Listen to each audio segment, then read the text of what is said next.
Stewart Burns of Encounter Bay is an authority on local government practices, and Stewart joins us in the studio today. Thank you, pleasure to be here. What is your thought about what David Kemp did on Monday night and the issues involved? I thought David did an excellent presented an excellent argument. It's a shame that most of the discussions that occur in the Victor Harbor Council chamber aren't at the same level, because what David portrayed was how arguments are supposed to be presented. Unfortunately, the motion wasn't carried at the time, and whilst the Mayor and the administration were referring to their policy on the matter, I remind them of a overriding principle that the legislation dominates policy. So you need to follow legislation. What David raised was something that should have been undertaken by the council as part of their initial processes for any major project, especially those over $4 million. There are 3 projects that David identified. There's probably several others where the council has been remiss in doing this. And it's not a situation of administrative oversight or an error. This is a legislative requirement under law that this has to occur.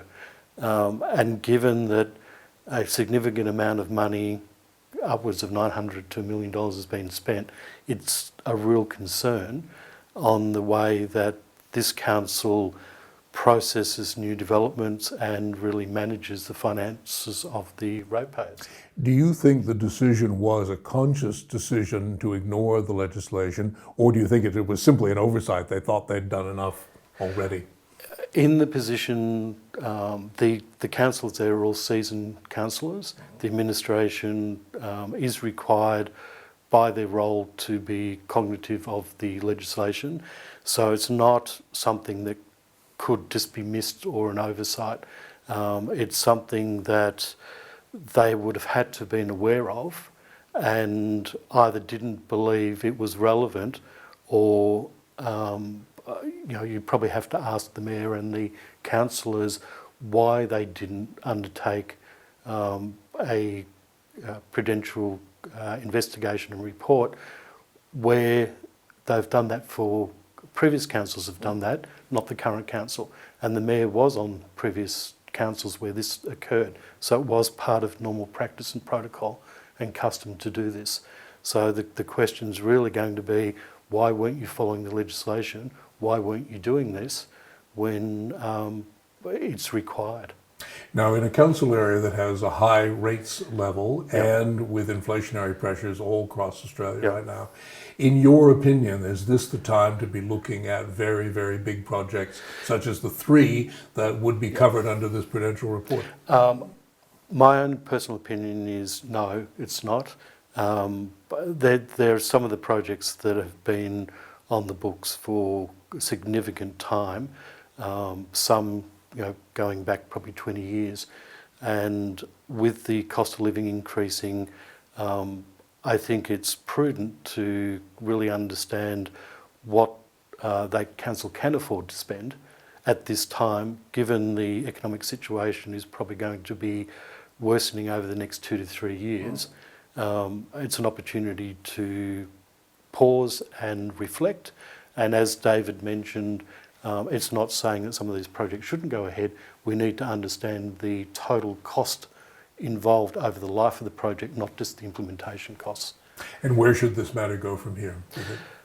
I think the council needs to really pass the motion and suspend until they can complete a proper prudential management report. And I think it should be left to a new council to make the decision on where they want to go. If breaches have occurred, I believe they should be referred to the Ombudsman and to the Minister, because my opinion is these are serious and material breaches in not undertaking what the legislation requires, and they're not minor breaches. The CEO has a fiduciary duty to ensure that these type of things occur. The council are elected to follow legislation. The mayor, as a principal member and chairing the meeting, needs to make sure that all legislation is followed. The subcommittees involved in all these projects should have also, they've got a duty of care, and under good governance, risk management, financial, fiscal management, there's a requirement. So on all levels, it appears that there's been multiple failures here with these projects. And I think once the report is actually undertaken, then the true position will be known, and then they can make an informed decision. As David mentioned, it will give the elected members an opportunity to be fully informed what the cost is, and whilst the project may, or a number of them may be worthy, it could be an inappropriate time given the economic situation. Stewart Burns, thanks very much. You're welcome.